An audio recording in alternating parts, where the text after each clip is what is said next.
جن چیزوں کا میڈیکل سائنس میں مذہب سے تعلق ہے ان کو تو فوکس کر نہیں رہے. موٹاپے کو ہمارے نبی نے ناپسند کیا. ایک موٹاپا قدرتی طور پر ہوتا ہے, نیچرل ہے, قدرت کی طرف سے. بڑے بڑے بزرگوں کو میں نے دیکھا بہت وزن ہے, حالانکہ کھاتے صرف ایک ٹائم ہے. بعض صحابہ بہت بھاری جسم کے تھے, وہ تو ایک الگ چیز ہے. کھا کھا کے جو موٹاپا پیدا ہو, تیجا کبھی کھا گیا, 40 میں کے بریانیاں پھوڑ دی, محرم کے حلیم پھوڑ دیے, پھر اللہ بھلا کرے کنڈے پھوڑ دیے, پھر ابا کے انتقال پہ سویم پھوڑ دیا. کسی کے ابا کے, اپنے ابا کے انتقال پہ تو نہیں پھوڑتے, دوسروں کے ابا کے انتقال پہ کیا پھوڑ دیا, سویم پھوڑ دیا. پھر شب برات کا حلوہ پھوڑ دیا, اور اللہ بھلا کرے 11ویں شریف پھوڑ دی, عید میلاد النبی پہ زردے کی دیگ پھوڑ دی. پھوڑ کے ہمارے توندیں کیا ہو گئیں, نکل گئی. صرف توند کا تذکرہ کر رہا ہوں, باقی بھی چیزیں نکل جاتی ہیں, لیکن فی الحال فوکس میں کس کو کر رہا ہوں, توند کو. یہ والی توند اسلام میں حرام ہے. اتنی شدید وعیدیں ہیں نا اس پر, آپ حدیث اٹھا کے دیکھو. ایک قدرت کی طرف سے پیٹ نکلتا ہے, جن لوگوں کو قبض ہو, پیٹ خراب ہو, ہوتا ہے. ہم نے بڑے بزرگوں کو دیکھا ہے ایک ٹائم کھاتے ہیں بہت تھوڑا, لیکن وزن بہت زیادہ ہے. وہ تو اللہ کی بنائی ہوئی باڈی ہے نا. میں اس لیے بار بار یہ وضاحت کرتا ہوں کہ کسی بھاری جسم والے کو دیکھ کر بدگمان ہونے کی اجازت نہیں ہے, کسی بڑھے ہوئے پیٹ والے کو دیکھ کر بدگمان ہونے کی اجازت نہیں ہے. یہ قدرت کی طرف سے بھی ہوتے ہیں کچھ چیزیں, اور کچھ ایسے پھوڑتے ہیں لیکن وزن نہیں بڑھتا ان کا. تو لیکن کھا کھا کے اگر وزن بڑھ گیا تو یہ اسلام میں پسندیدہ نہیں ہے. اور میں نے بہت سارے مذہبی لوگوں کو جو اللہ رسول کے عاشق کہلاتے ہیں, کہتے بھی ہیں, دیوبندی بریلوی اہل حدیث کی بات نہیں ہے, سب جگہ ہوتے ہیں ایسے لوگ, اللہ رسول کے عاشق ہیں, لیکن جب پھوڑنے پہ بیٹھتے ہیں نا, آدمی کہتا ہے یہ اللہ رسول کا عاشق نہیں ہو سکتا, یہ دیگوں کا عاشق ہے. یہ جو اللہ رسول کا عاشق ہوگا نا وہ پھوڑے گا نہیں کبھی بھی, وہ کھائے گا بس خالی. ہمارے نبی کی خوراک تو دیکھو کتنی کم تھی, صحابہ کی خوراک. اسلام میں تو روزے ہیں بھائی, اللہ اور نبی کا عاشق روزے رکھتا ہے, ہر وقت کھاتا نہیں رہتا وہ. ہم فراق یار میں گھل گھل کے ہاتھی ہو گئے. فراق یار گاڑی اردو ہے نا, یار کی جدائی, محبوب کی جدائی. تو جدائی میں انسان موٹا ہوتا ہے, دبلا ہوتا ہے, دبلا ہوتا ہے نا غم میں. تو شاعر کہہ رہے ہیں آج کے عاشق عجیب ہیں, اللہ رسول کے عاشق ہیں, لیکن یار کی جدائی میں یہ گھل گھل کے ہاتھی ہو رہے ہیں.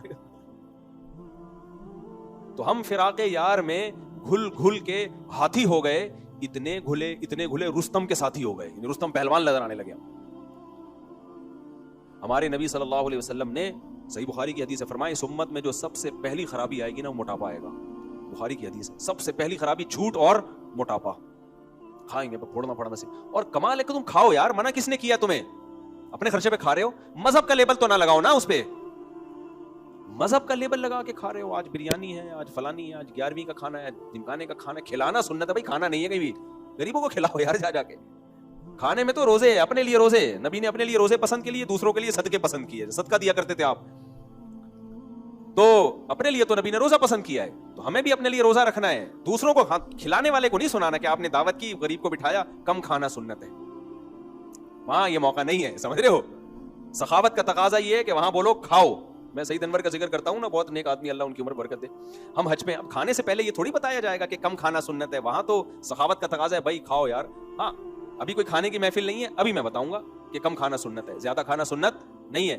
لیکن جب میں دعوت کروں گا تو پھر سخاوت کا تقاضا ہے, شریعت کا حکم ہے, لوگوں کو کھانے کی ترغیب دو. بھائی کھاؤ, لنگر ہے. کیونکہ اگر میں وہاں ترغیب دوں کہ یہ میں نے آپ لوگ کے لیے کھانے کا انتظام کیا, لیکن یاد رکھنا کم کھانا کیا ہے, لوگ کہیں گے یار یہ دعوت کے تکلف کی آپ کو ضرورت, یہ پھر کنجوسی کہلائے گی. وہ بھائی سعید انور, بڑے اللہ ان کو عزت دے, ہم حج پہ تھے تو بھائی سعید انور کا بیان تھا, میں سامنے بیٹھا ہوا تھا, بڑا اچھا بیان کر رہے تھے, میں بھی سن رہا تھا. بیان کے آخر میں انہوں نے کم کھانے کے فضائل سنائے.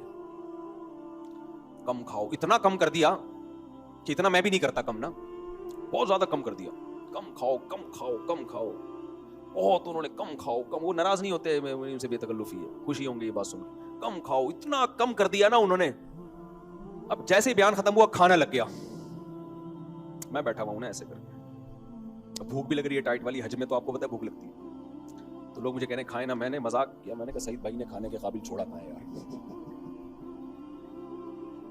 میں نے کہا اس قابل چھوڑا ہی نہیں ہے کہ, میں نے کہا سعید بھائی یہ بیان کھانے کے بعد کرنے کا تھا, کھانے سے پہلے کرنے کا. میں نے کہا کیا کھائیں یار, کھائیں گے لوگ دیکھیں گے مولوی صاحب خود عمل نہیں کر رہے, ابھی سعید بھائی نے اتنا لمبا بیان کیا.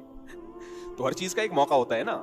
کھلانے میں تو یہی ہے بھائی, کھلاؤ کھلاؤ, کھاؤ آپ لوگ. ہم سعید بھائی کو پتہ نہیں تھا بیان کے فوراً بعد کھانا ہے, شاید ورنہ اتنا لمبا بیان نہ کرتے ہو. تو تو میں یہ کر رہا تھا جو چیزیں فوکس کرنے کی ہیں شریعت میں پرسنالٹی کی بڑی ویلیو ہے. ہمارے نبی صلی اللہ علیہ وسلم جب بھی کسی ملک میں کسی کو سفیر بنا کے بھیجتے تو سب سے بہترین پرسنالٹی والے صحابی کا انتخاب کرتے, سب سے بہترین, تاکہ جب وہ دوسرے ملک میں جائیں تو ان کی پرسنالٹی کا اثر ہو. بادشاہ دیکھے بھائی کوئی بندہ آیا ہے بات کرنے کے لیے.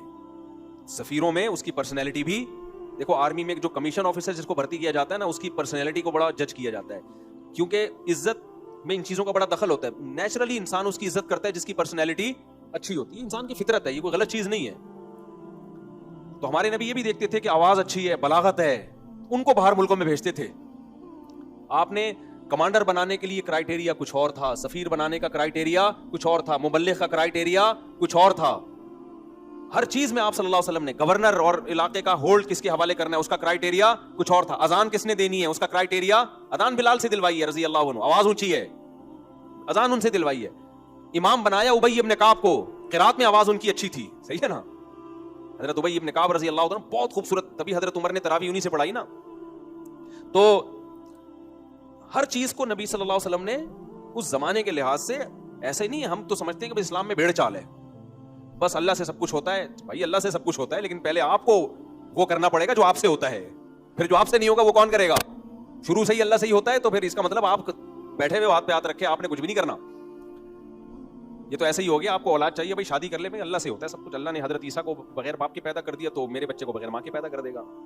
تو بھائی وہ ایک ہی دفعہ ہوا ہے, وہ معجزہ تھا, بار بار ایسا نہیں ہوگا. آپ شادی کرو گے, میاں بیوی کا ریلیشن ہوگا, اس کے بعد دعا مانگی جائے گی, اے اللہ تو مجھے نیک صالح اولاد عطا فرما دے. تو کہاں سے کہاں بات چلے گئی, بہت زیادہ دائیں بائیں ہم چلے گئے. تو میں عرض کر رہا تھا کہ نبی صلی اللہ علیہ وسلم نے اس چیز کا بھی خیال کیا ہے. ہم کھانے, لوگ اکثر کہتے ہیں نا بھائی داڑھی کتنی سنت ہے, داڑھی کا سائز کتنا سنت, کم از کم ایک مٹھی ہونا ضروری ہے نا. تو پیٹ کا بھی ایک شریعت میں سائز ہے, اس سے زیادہ بڑھنا اسلام میں کیا ہے. اگر کھانے کی وجہ سے, نیچرلی ایک الگ بات ہے, کھانے کی وجہ سے اگر وہ سائز بڑھ رہا ہے تو وہ بھی سنت کے خلاف ہے. تو اسلام نے جن چیزوں میں ہمیں ہدایات دی ہیں ان کو تو ہم فالو کرتے نہیں, جن چیزوں میں ہمیں اسلام نے آزاد چھوڑا ہے, لباس کے معاملے میں آزاد چھوڑا ہے, زبان کے معاملے میں آزاد چھوڑا ہے. دیکھو اسلام نے عربی سیکھنے کو بھی فرض قرار نہیں دیا, حالانکہ سارا اسلام کس زبان میں ہے, عربی میں. تو عربی کو فرض عین نہیں قرار دیا, فرض کفایہ قرار دے دیا کہ بھائی چند لوگ عربی سیکھیں گے, وہ علم حاصل کریں گے, باقی لوگ ان سے دین کا علم سیکھیں گے. تبھی تو علماء نے قرآن کے اردو میں, فارسی میں, انگلش میں, سندھی میں ترجمے کیے نا, تاکہ جن کو عربی نہیں آتی ان کو قرآن سمجھ میں آئے. لیکن عربی سیکھنا فرض عین نہیں قرار دیا گیا, اس لیے کہ امت حرج میں مبتلا ہو جاتی. بھائی ہر ایک کی اپنی زبان ہوتی ہے, تو اللہ نے کہا جس کی جو مدر لینگویج ہے وہ رکھے, اگر وہ نہیں چھوڑتا قیامت میں اس کو کوئی گناہ نہیں ہوگا. ہر قوم کی اپنی زبان ہوتی ہے, اگر تم سندھی بولتے ہو بولتے رہو ساری زندگی, اللہ قیامت میں یہ نہیں پوچھے گا تم سندھی تم نے چھوڑ کے عربی پہ کیوں نہیں آ گئے, ٹھیک ہے نا. اگر تم پنجابی بولتے ہو بولتے رہو ساری زندگی, کبھی کسی عالم نے کہا پنجابی چھوڑ کے عربی سیکھنا فرض ہے, کبھی بولا